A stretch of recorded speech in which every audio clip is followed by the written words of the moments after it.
Before we get started with today's presentation, I would like to thank you for taking the time to join us. I'd also like to recognize the funders of Cochrane Canada, without whom these webinars, our training, systematic reviews, and capacity building could not happen. Thank you to CIHR and their institutes for their support. And we would also like to acknowledge the Ontario Ministry of Health and Long-Term Care for their support as well. Thank you to PAHO, the Pan American Health Organization, for kindly providing the Blackboard Collaborate software for our webinars. And a special note of appreciation goes out to Luis Gabriel Cuervo, who converts our webinars to YouTube videos. The recorded webinars are available online at the Canadian Cochrane Centre website under Education and Training.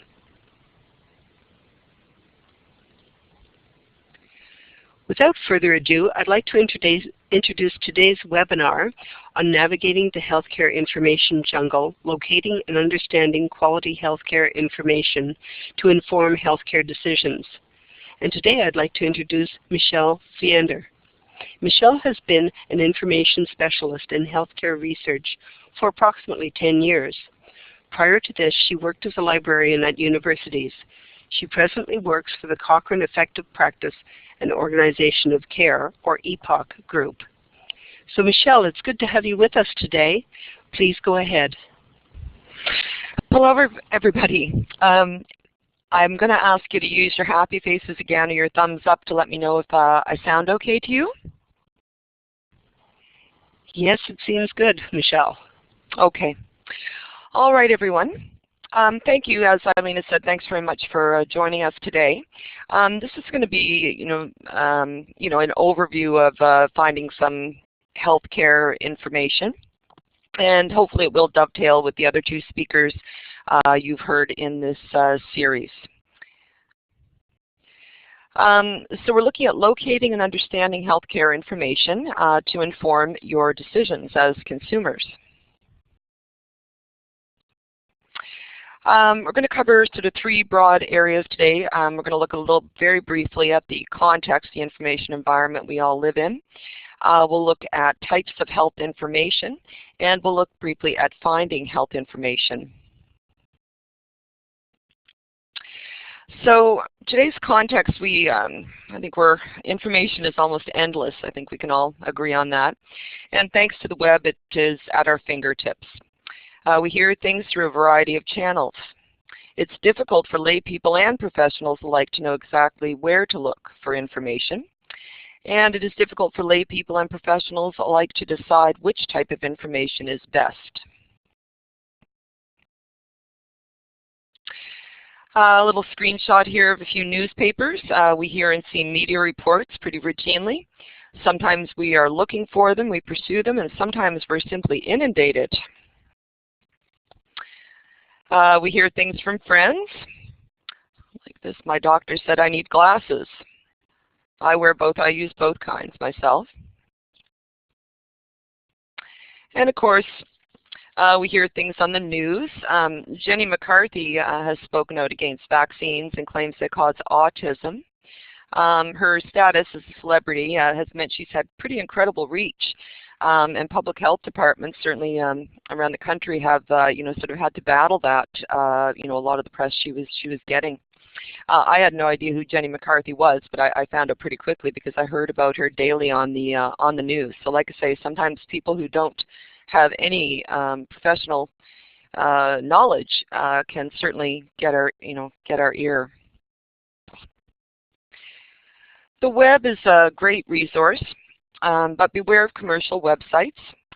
This site, for example, may have some good information on it, but it is commercial. The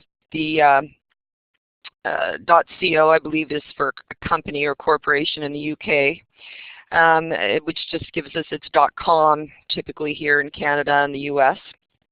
And that just indicates that the site is a commercial site. There's a section on this particular website called Ask the Doctor, and it contains answers, and I'm using that word in sort of quotation marks, contains answers to questions, but these answers are not signed. There's no attribution by a particular doctor. The answers aren't referenced. There are no footnotes indicating where the information came from. And there's really no way to check on the sponsorship of this site. At least I didn't find anything in particular. You'll also notice that this screenshot is fairly clear that there are advertisements on here for moisturizers and so forth, and airplane companies. We'll talk a little bit later about hallmarks of a good or reliable website. We won't spend a lot of time on that. I think most people these days are pretty web savvy. But for now, I wanted just to provide an example of a site that is of debatable relevance and quality. The information overload, that concept has been around for quite some time, actually, since at least I think the 1950s. I was doing a bit of research recently, and it's been around for a long time. So for decades, scientists have been saying, oh, there's so much information. And even those people who are educated, doctors, nurses, and so on, may be overwhelmed by the volume of information available. And certainly not all physicians, nurses, and other healthcare practitioners have time to keep up with every new procedure, drug, or technology related to healthcare. The information on this slide is, these numbers might even be higher now, but there are at least over 20,000 medical journals published per year. The evidence and the research in those journals is of variable quality and relevance. And most busy, healthcare practitioners really only have less than an hour a week to read. And also, as I think we all know, drugs and procedures change over time. Operations aren't, we do a lot of laparoscopic surgery nowadays, and even 20 years ago that simply wasn't the case. You'd have to have a very big incision to remove your appendix. Now it can be done with an incision that's 1 centimeter. This little image here shows, I don't know if you can tell here in the, I don't know if you can see my mouse or not, but that's the Cochrane logo here being used as a shield. We're faced with a multitude of information sources, and it's difficult to know what information is reliable and what isn't. Cochrane is an organization which supports the production of systematic reviews, and systematic reviews provide a first line of evidence in a world of information. Before we get a little bit more into the presentation, I wanted to just go over very briefly about citations. I will use that word fairly often, and some of you may be very familiar with these, some not. So I thought I'd go over a little bit about what citations are and why the information in them is important, and how to use them. So where will you find citations? You might search an index to medical literature like PubMed. Cochrane systematic reviews are listed in PubMed, so if you are using this resource, you will find the citations there.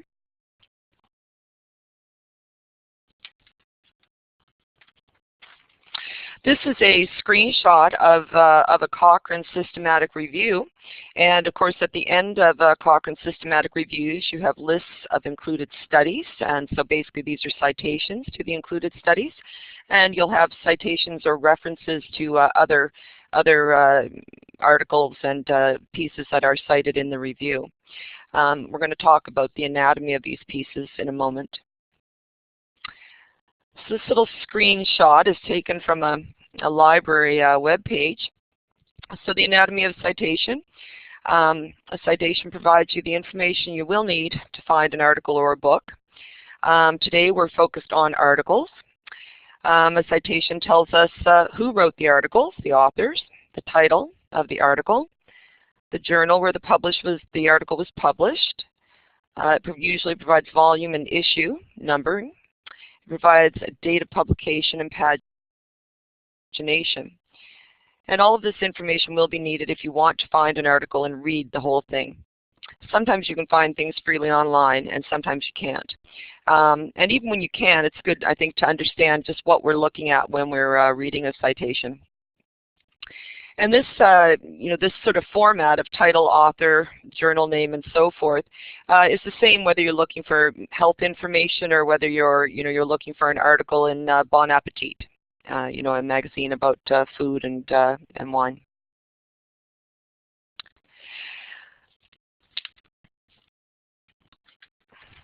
Here we see an online version of the article. The citation is at the top of the page, Stem Cells in Myocardial Infarction, from Bench to Bedside.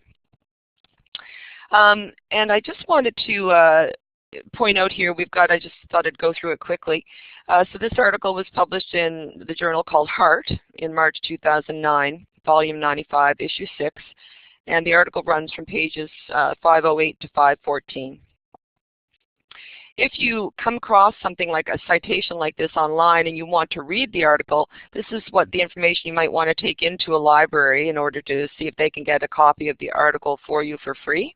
Your other option, of course, is to purchase an article online from a publisher, but I would suggest you try your local library first or an academic library in your area.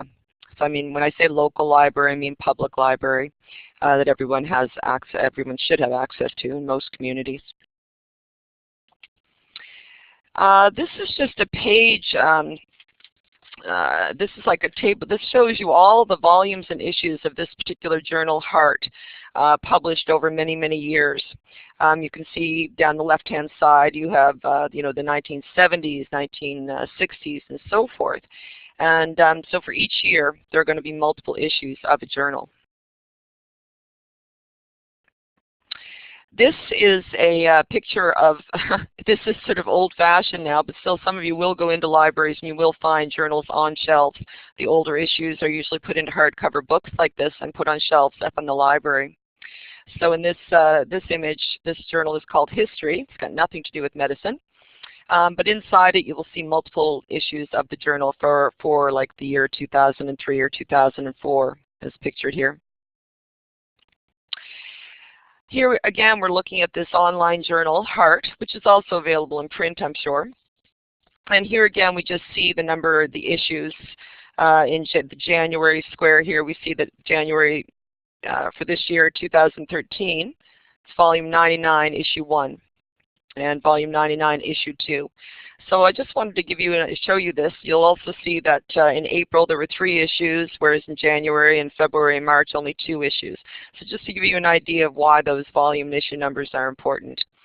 And I'm mentioning this from my years of working at reference desks in libraries, because often people would come in with the title of an article and say, I'd like to read this, but they didn't have the remaining pieces of the information. And so these are vital to getting hold of the things that you want to read. This is just a picture of shelves in libraries. Most libraries still have what we call a current reading area, and journals are on shelves like this in the current reading area.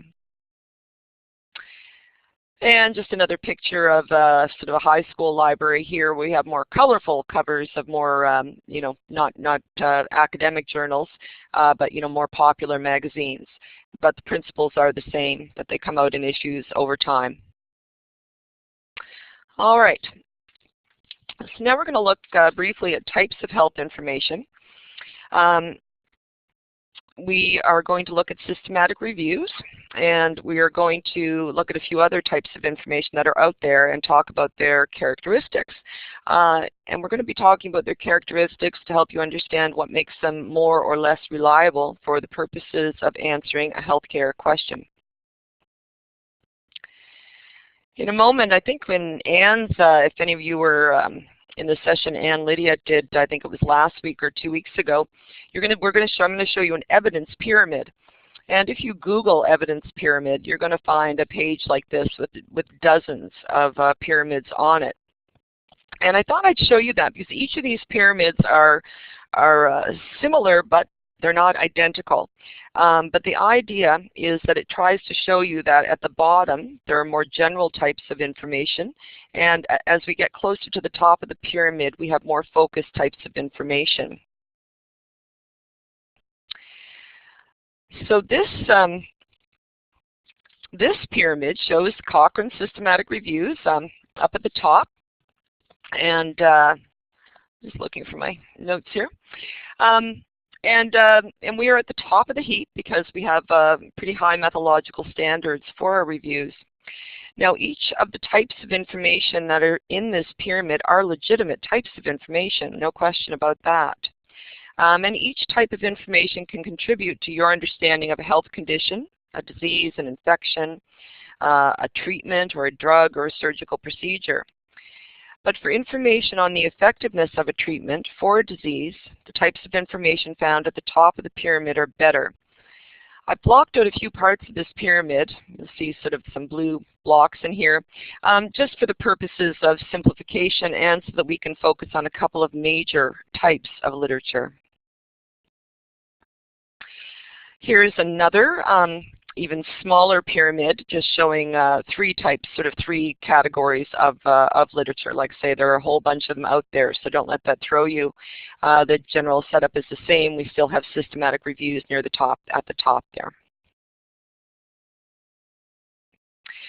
So at the bottom of the pyramid we had clinical reference texts. These, of course, textbooks. Books can be electronic or in print, of course, and I've just shown you a couple examples of books that you may be familiar with or may have seen either online or maybe have some at home. And reference books, whether they are in electronic or print format, tend to provide brief descriptions and or definitions. Entries are typically in alphabetical order. Reference texts are often called encyclopedias or dictionaries, and that will go, even if for medical conditions and so forth. Some of these books will be suitable for doctors and nurses, so professionals. The Merck manual there on the left side of the page, for instance, has a clinical as well as the home edition. This is the home edition I've taken a picture of here. But these types of books or resources, like I say, are a good place to start if you require clarification on, terminology related to a disease or a treatment. And it's sometimes helpful to, if we clarify what is a hematoma or a catheter or a cannula, if we hear those terms from our healthcare providers. Also, you can look up their dictionaries and reference books on, and also websites where you can, sort of figure out that aspirin is a brand name and that the common name or the compound name for aspirin is acetylsalicylic acid. Often having different terms to use when you're looking for information is helpful. That's why I mention these things here. Case reports or case series are also on the pyramid. Typically, case reports provide information about an incident or a patient, and typically they describe a single incident, a single experience, or a single situation. In terms of scientific method, this is a low type of evidence, low-level type of evidence, because one experience doesn't constitute proof. And when we talk a little bit more about systematic reviews, you'll see that a systematic review talks about more than one instance of anything. Sometimes, in the examples, citations I've given you here, the first case study, neither of them mention case study in the title, but I've provided a screenshot here just to show you this glycemic management in the patient with type 2 diabetes is a case vignette. So like I say, when you see something that's a case, it's probably about a single incident.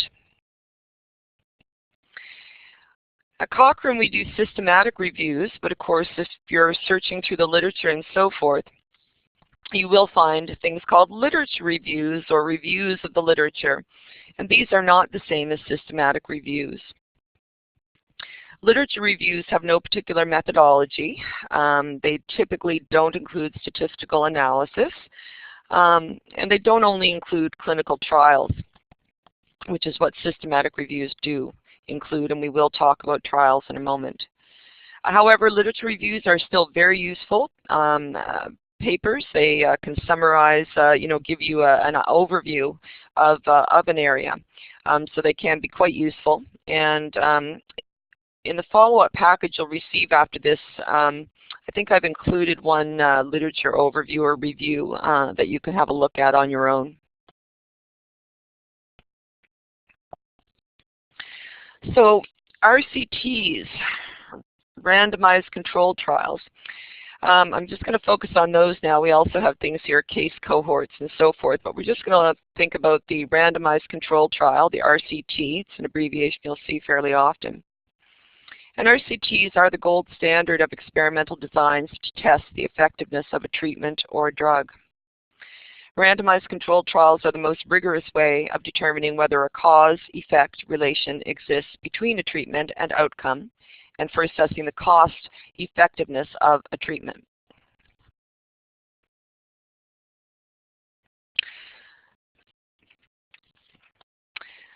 Cochrane systematic reviews at the top of the pyramid, and they're unique in that we follow a strict methodology in a number of ways. One is defining a very specific research question. We have very specific criteria around how we identify the studies. There are RCTs that we include in our reviews. We have criteria, again, explicit, detailed criteria around extracting data from these RCTs or studies, around analyzing data, and around presenting the data. I provide a link here to the Cochrane Handbook, and it is a very lengthy document, and it contains in tremendous detail how to perform a systematic review a la Cochrane. So how does systematic reviews help us?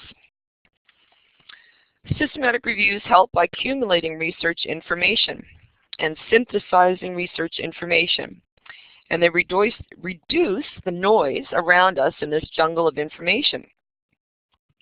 Cochrane systematic reviews are among the best quality systematic reviews. They're done by people linked to the Cochrane collaboration, and they're all published in one place in an online journal called the Cochrane Library, or the Cochrane Database of Systematic Reviews.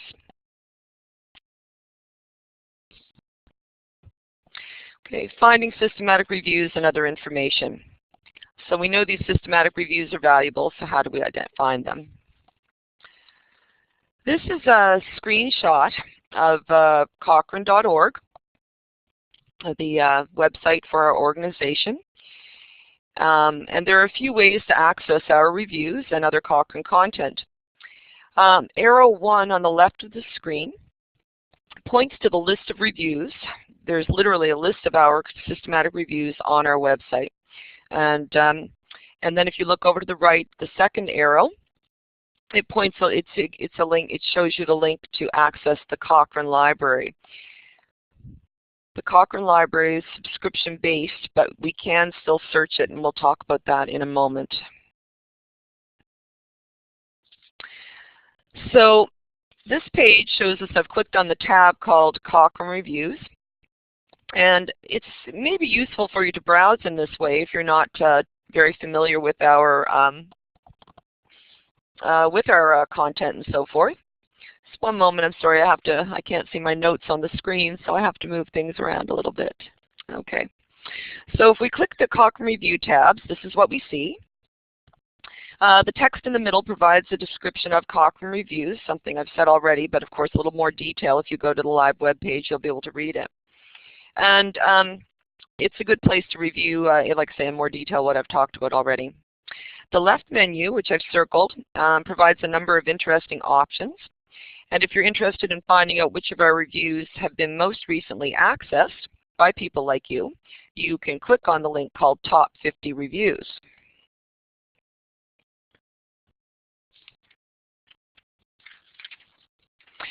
This page, I took a screenshot of this just yesterday, and it's sort of an interesting way to look at our reviews. You'll see that it shows that it can show you how frequently reviews have been accessed in the past 24 hours, 7 days, 30 days, or 3 months. And it being winter, if we look down, I think you can see there just at the bottom, number 15, the 15th most accessed review in the past 7 days or 24 hours has been on vaccines to prevent influenza or flu. And there's one below that, I think, that may be off the screen on vitamin C for prevention of and treatment of the common cold. So again, just kind of an interesting way to look at our reviews, see who's looking at, or see which ones are most popular at this time.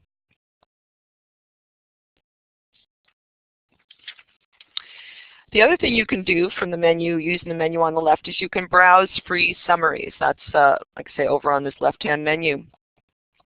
And choosing the Browse Summaries will allow you, does give you an option to search. There is a box there. I've typed flu into it at the top of the page.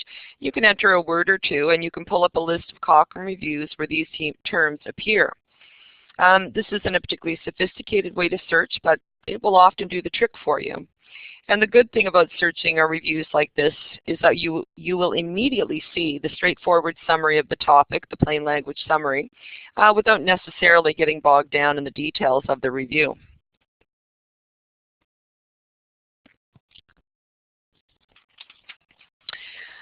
So earlier I'd mentioned if we clicked on this link in the top right corner of the page, we'll go into the Cochrane library.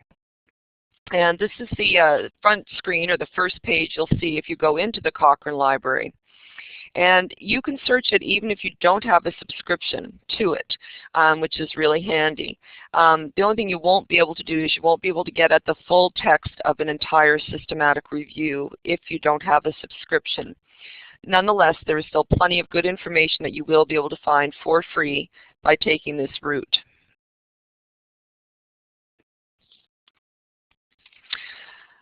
So we've talked about systematic reviews and as accumulating evidence from randomized controlled trials. And we'll just talk a little bit about what questions Cochrane reviews can answer. So what is the effective treatment of Y? What is the effective treatment of Y in a certain condition? Is treatment X better than treatment Z? What is the accuracy of a diagnostic test? In real life, we might ask the question, you know, I have osteoarthritis in my knee, and should I exercise it or not?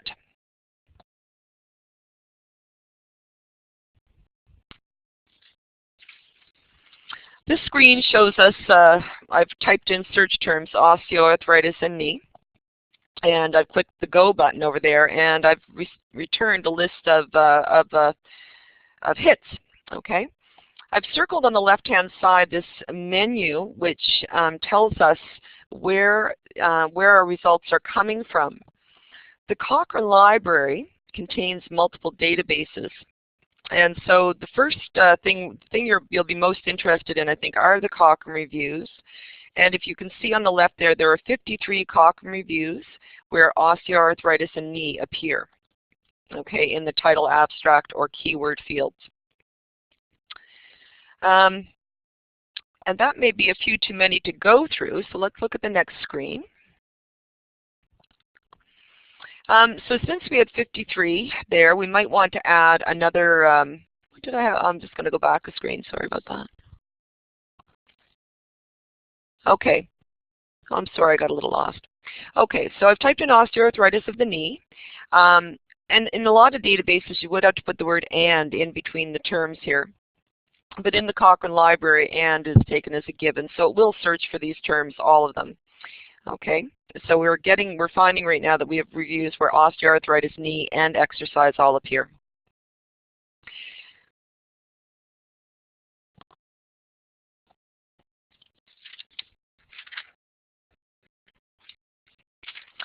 Okay, on this screen, I'm sorry, I may have had a couple of the same screenshot in here. I'm really sorry. If we look down here on this screen, though, we see we've got aquatic exercise for the treatment of knee and hip osteoarthritis. And below that, there's one review called Exercise for Osteoarthritis of the Knee. So you can see even the concept of exercise is it can be quite detailed and broken down into very, very specific types of exercise. Now this is just a little bit closer shot of four so you can read them more clearly. So again, you'll see here we've got intensity of exercise for the treatment of osteoarthritis in the third citation down. In this one we don't have a body part mentioned, whereas in the exercise, the one above it, Exercise for Osteoarthritis of the Knee, we do have a body part mentioned. And in the very first citation, aquatic exercise for treatment of knee and hip osteoarthritis, we have two areas mentioned.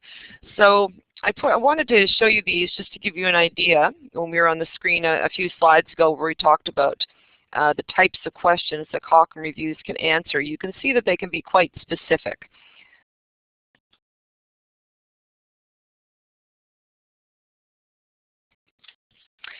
Here is I've clicked through on the library to the review called Exercise for Osteoarthritis of the Knee. And you'll see that there are a number of tabs across the bottom here. And you'll see there are links to PDFs here, the summary and the standard and so on and so forth. But that first tab is of the abstract, and the abstract will be quite useful to you as a place to begin. Here, I'm just giving you a closer picture of the abstract.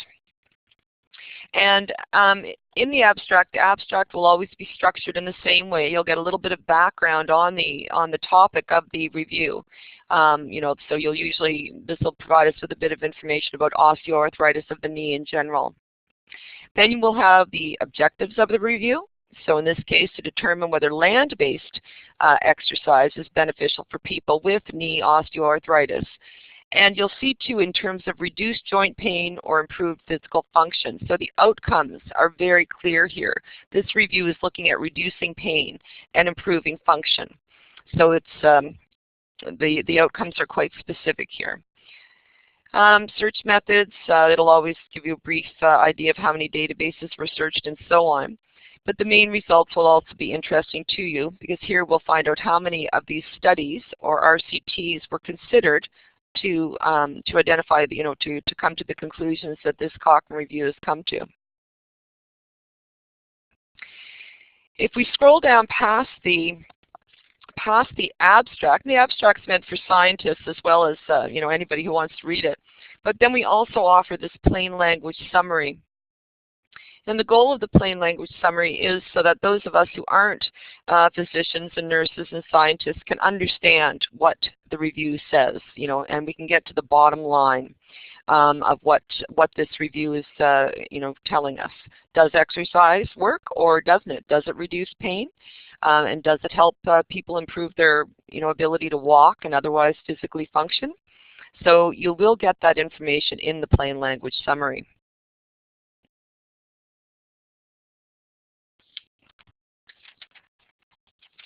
Now, Cochrane reviews are quite complex, and they contain many, many sections, and they typically range in length from 20 to 60 pages and longer. So sometimes just the plain language summary and so on will be sufficient for you to print out to take maybe to your healthcare provider.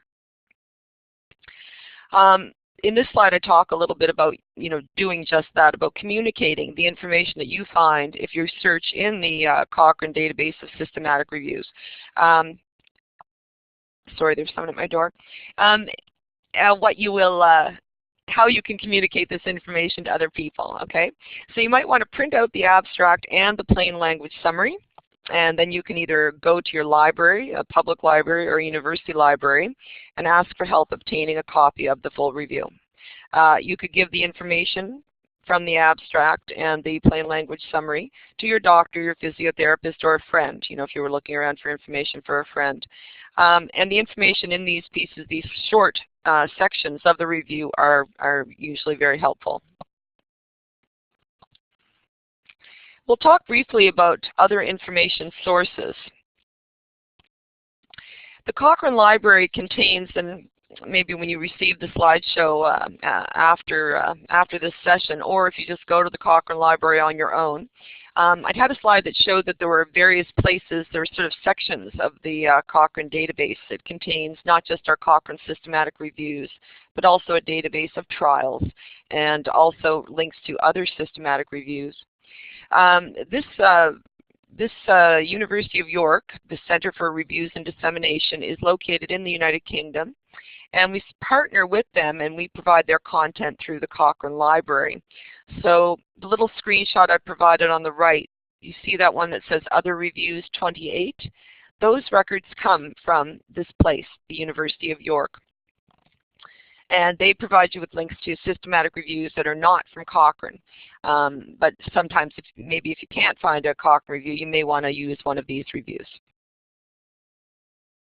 This is, and again, I provide you with the URL here. This is the website, again, for the University of York, this center. And you can see its search screen allows you to breaks things down and gives you a number of places to enter information. Okay. And this EED and HTA, these pieces are also in the Cochrane Library.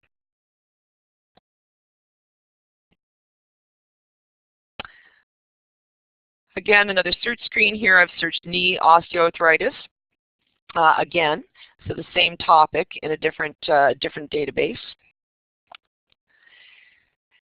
And what we have here, a record comes up. The reason I'm pointing this out, and like I say, you'll find these through the Cochrane Library too, but what this is a summary of a review, and it's a non-Cochrane review. But again, this summary can be helpful for those of us who maybe don't want to read or aren't comfortable reading a full systematic review with all of the statistical information and other things in it.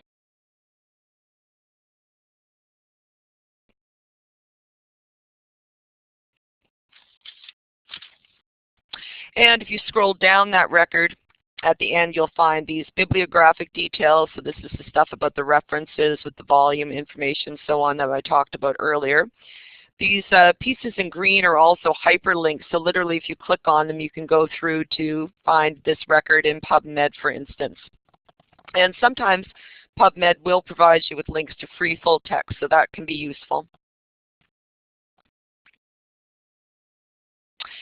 Another database you might try is called TRIP. TRIP used to be an acronym. Maybe it still is. It stands for Turning Research into Practice. And again, it provides you with a couple of ways to search. I've circled here, they've got an advanced search option and a PICO search. PICO stands for Population Intervention, Comparator, and Outcome.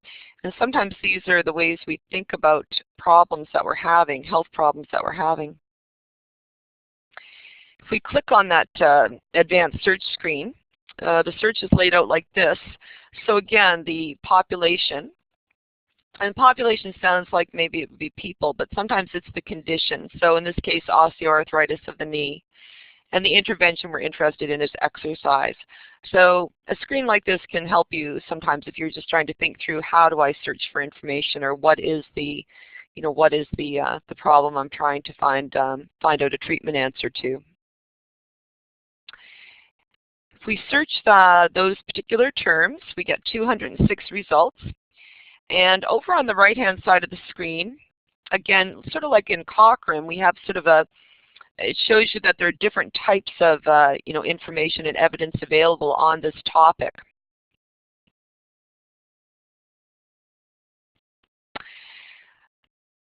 Public libraries will have health databases too, usually and aimed at a consumer audience typically. So this is just a screenshot of the Edmonton Public Library, and you'll see its health resources. And the nice thing about the public library is if you want to go into it, you can, and someone there will help you out searching the database or finding information. And but if you want to do it from home, if you just get yourself a card, typically you can search these databases from home on your computer.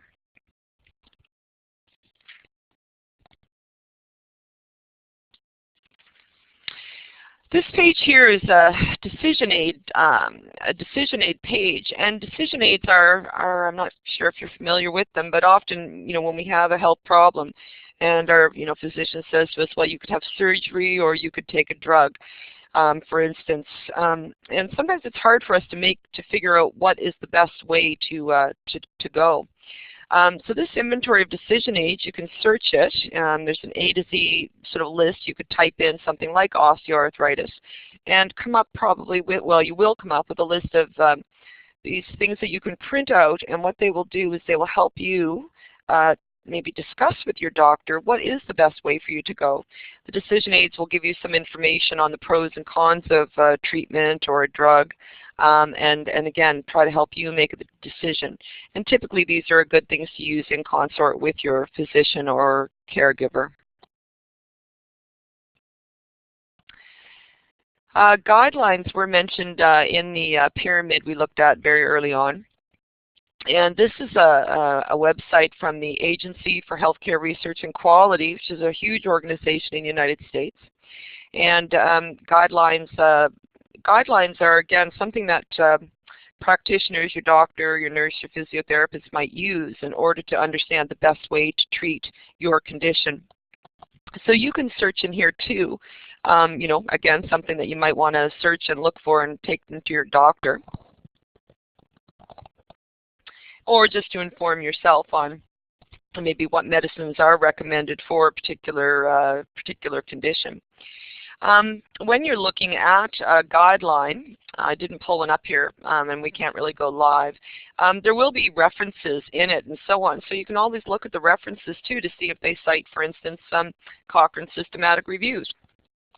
Because you do want guidelines that are based on evidence and not on a doctor's opinion. So usually the source of the guideline and the methods used for creating the guideline are detailed on this website. So again, you'll be getting some information to help you make a decision on whether this is a good one or not. In Health in Canada, we have Health Canada drug information. There's a database called Drug Product Database. And I've just taken an excerpt from the description of the website here. It contains product information on drugs approved for use here in Canada. The FDA will do the same thing for the United States. And it includes veterinary drugs too. Both of those sites, I believe, do. But again, so if you have a drug and you want to know if it has side effects and so on, this can be a useful place for you to go. Just one slide about understanding websites. Avoid .com sites, look for .org, look for .edu sites. EDU is education. Usually look on the site to see if you can find information about who runs that site, who maintains that site. And if you find out who they are, can you contact them? I sort of think if the content is shadowy and you can't find out who's responsible for the site, the information might also be a little shadowy.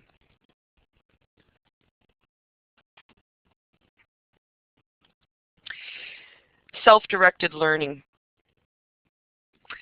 This is the URL here for training page here from the Cochrane from Cochrane.org with a focus on consumers and making sense of research. So it will certainly give you a lot more information than I've given you today, and it will help you learn a bit more about how to understand Cochrane. I think this Teach Yourself Cochrane is a fun. These are some modules that you can play and are self-paced.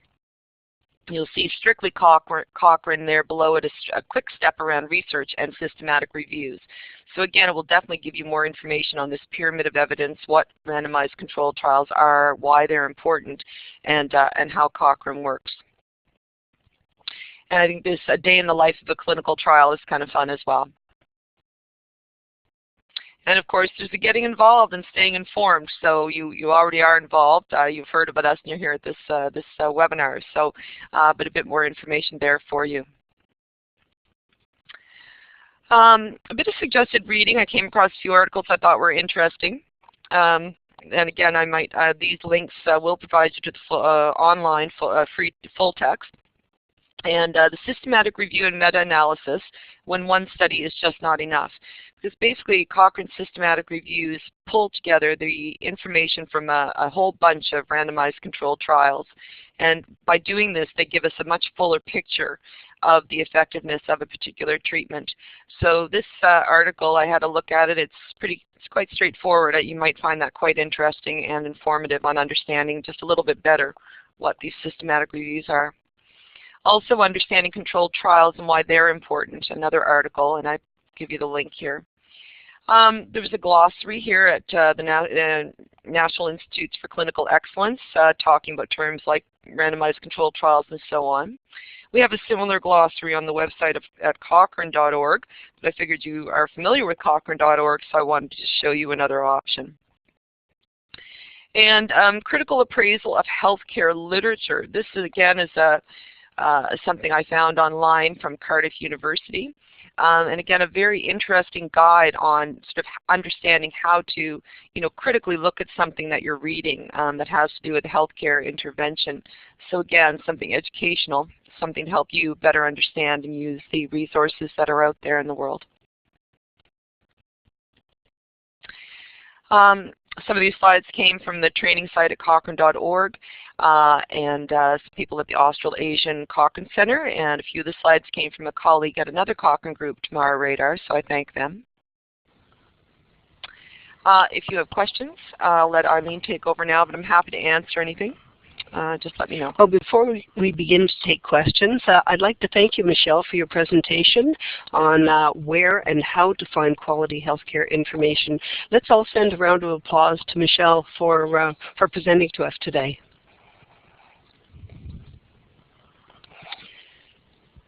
Okay. While we're waiting for questions to come through, please take a minute to complete the evaluation. The link will be sent through the chat room shortly by Catherine. And I also wanted to remind you that a PDF of the presentation will be emailed to you shortly. Now again, those of you perhaps who have joined a little later, if you only have signed in with your first name, we don't know who you are. There may be a number of different people with your first name.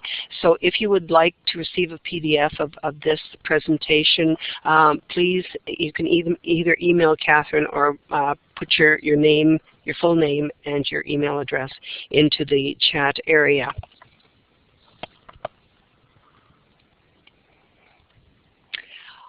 I'd like to take a moment too to let you know that next week we have a Dr. Cochrane webinar, and you can come and learn about the 60 modules with vignettes that are promoting evidence-based management of common conditions often encountered in healthcare settings. These vignettes feature Dr. Cochrane in a quirky fictional clinical story with corresponding questions and answers, and these are based on Cochrane reviews targeting specifically gastrointestinal, inflammatory bowel, and musculoskeletal diseases.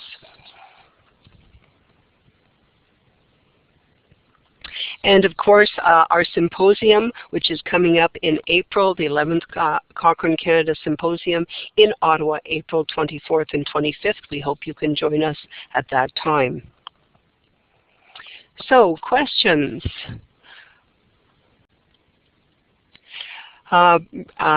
Briefly, who funds Cochrane reviews and who conducts these reviews?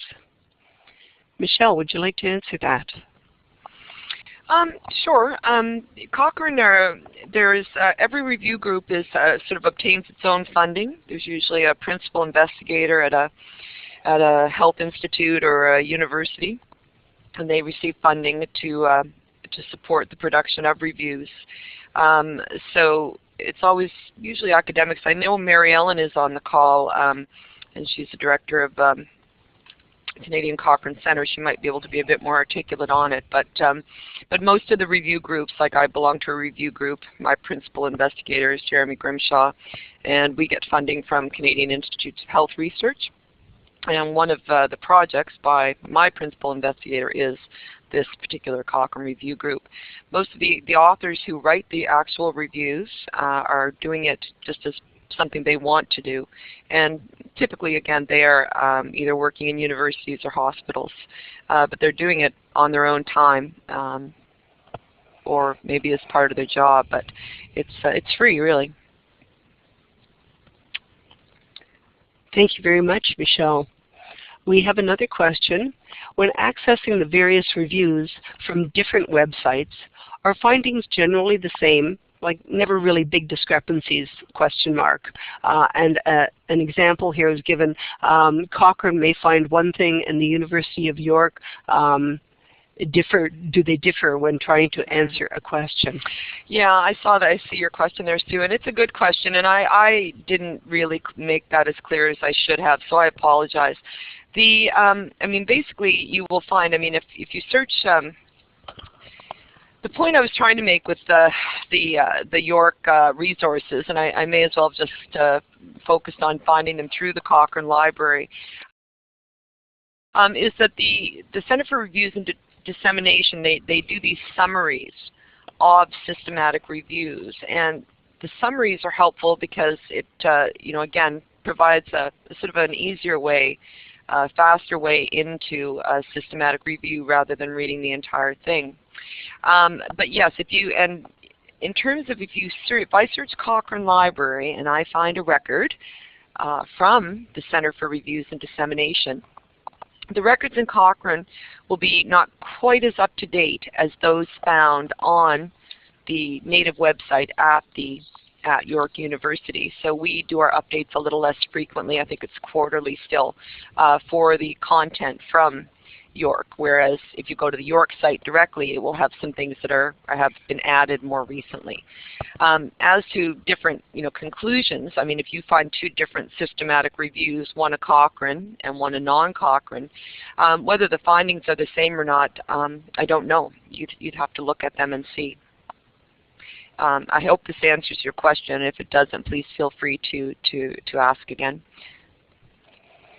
Okay, another question from Jennifer. I recently attended a Cochrane Round session in Ottawa in which it was mentioned that Cochrane's review updates have been criticized, i.e. in that there's a failure to meet its own goal for updating reviews every 2 years, I believe.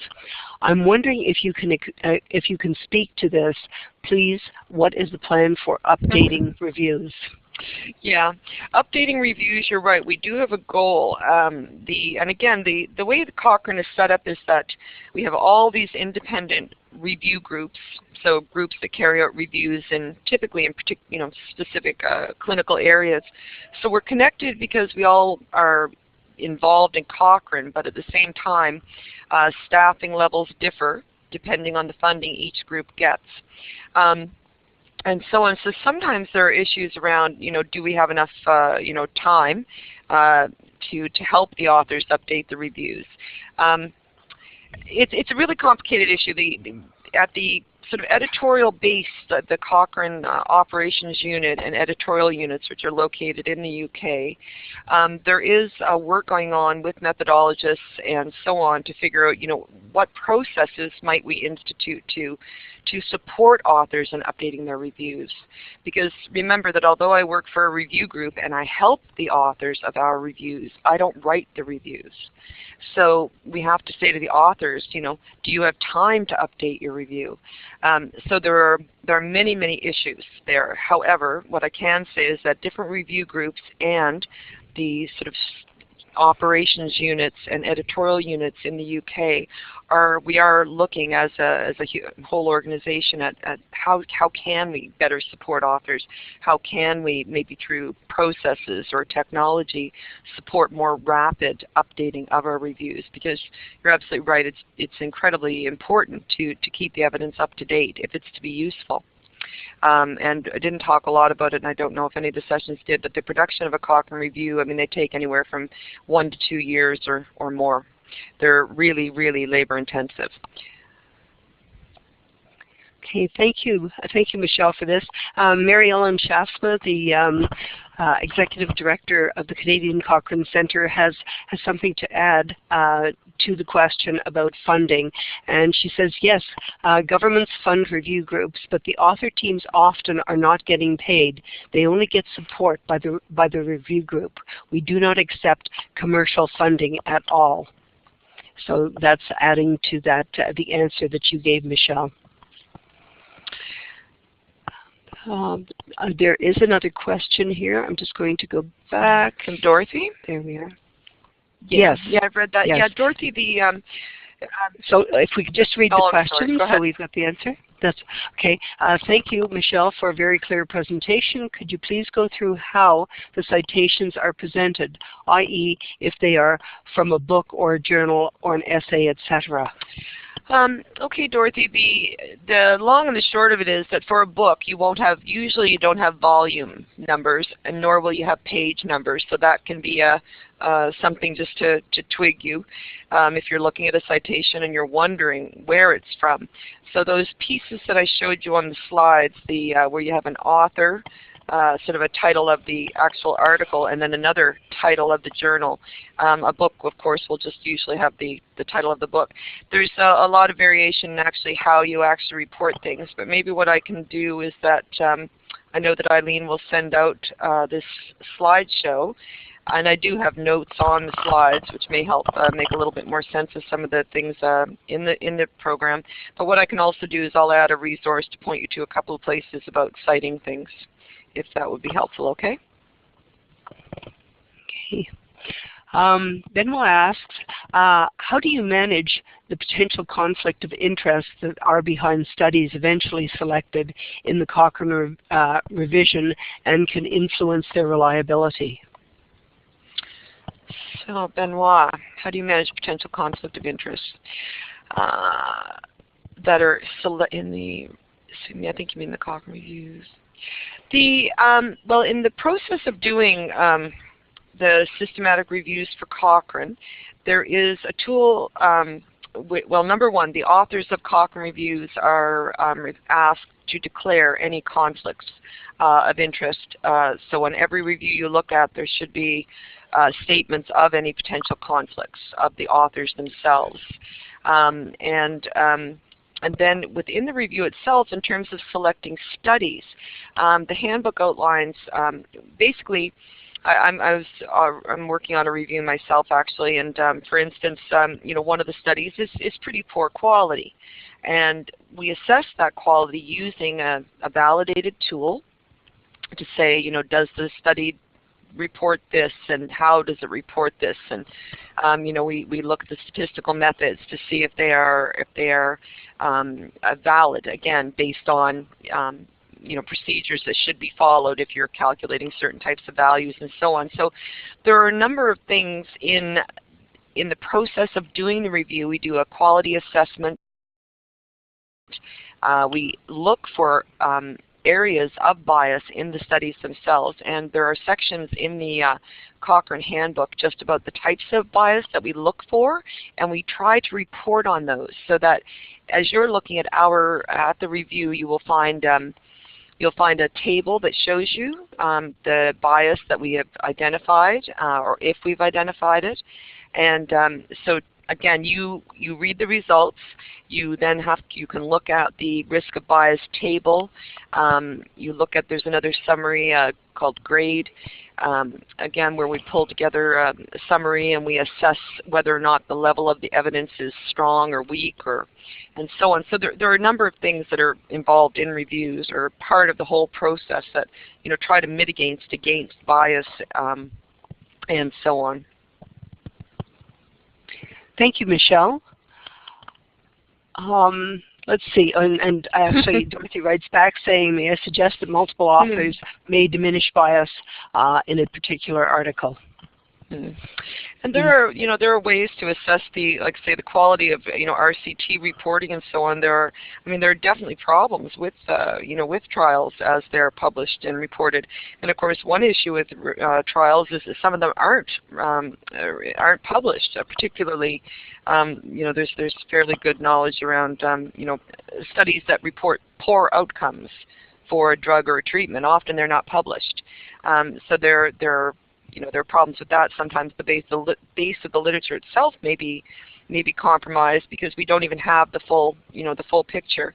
Some of the initiatives to try to sort of mitigate against that type of problem is a lot of journals now are saying, well, if we publish a report of your trial, we want to know that you first registered it in in one of the trial registries that are online.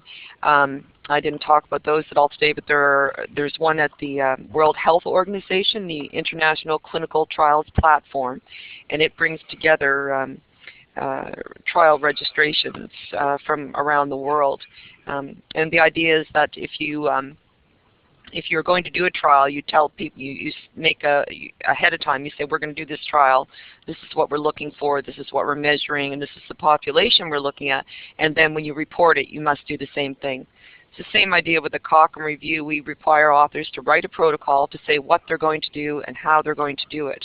And then the review should reflect precisely what was said in the protocol, so you can't change things as to suit yourself. If you don't find enough studies to support your the thing you're investigating, you can't just say, okay, well, I'm going to change the question.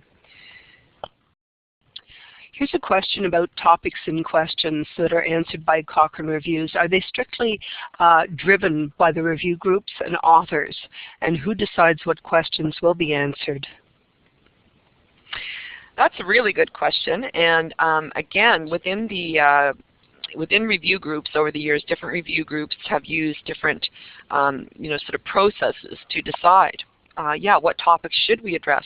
And so there have been some, I think, within individual review groups, priority setting exercises to say, okay, what are important topics right now? And the ways to determine that are, again, kind of complicated. So there are a variety of mechanisms. So do we look at, say, some review groups, for instance, if they're funded by a national health service, they might do reviews which address questions that are on the minds of the people at the National Health Service, for instance, if there are particular areas that need investigation, or if there's, particularly high incidence of, types of like diabetes or something in a particular community, then, there may be a push to have reviews on different aspects of diabetes treatment or care. So, and again, I think at the CEU and COU in the UK, there is work being done centrally too I think, to help with prioritization. But it's a good question, and again, it's one of those things that that is not a straightforward answer. But certainly, one thing we do involve consumers. Most of the groups try to have some contact with consumers, and of course, we have the consumer liaison person within Cochrane, and we do look to consumers too to help us decide, what kind of questions do we need to ask and answer. Mm-hmm. Thank you, Michelle. I don't believe there are any additional questions that have come up. So at this time, I'd like to thank everyone for joining us today for this session, and we appreciate your time and participation. And Michelle, thank you so much for presenting, and we hope to see you all next week. Bye now. Bye-bye, everybody. Thank you very much.